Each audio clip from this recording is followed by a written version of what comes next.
சில நண்பர்கள் சண்டை போட்டுவிட்டு போகவில்லை.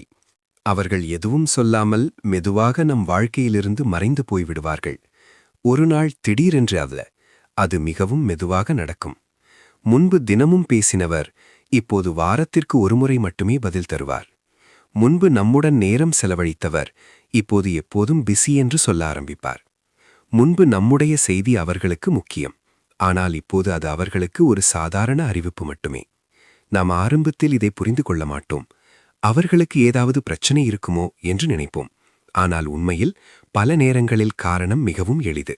அவர்கள் வாழ்க்கையில் முன்னுரிமைகள் மாறிவிட்டது. அதில் நாம் மெதுவாக இடமிழந்து விட்டோம். இதுதான் வாழ்க்கையின் ஒரு உண்மை. எல்லா நண்பர்களும் நம்முடன் என்றைக்கும் இருக்க மாட்டார்கள். சிலர் நம் வாழ்க்கையில் ஒரு காலத்திற்கு மட்டும் வருவார்கள். அவர்கள் செல்லும்போது சண்டை இல்லை, வெறும் அமைதியே இருக்கும். அவர்களுக்கு நாம் முக்கியமில்லாத நாளே அந்த அமைதி ஆரம்பிக்கும். அதனால் ஒருவரை பிடித்து நிறுத்த முயற்சிக்காதீர்கள். உங்களை உண்மையாக மதிக்கும் நண்பர்களுக்கு மட்டும் உங்கள் நேரத்தை கொடுங்கள்.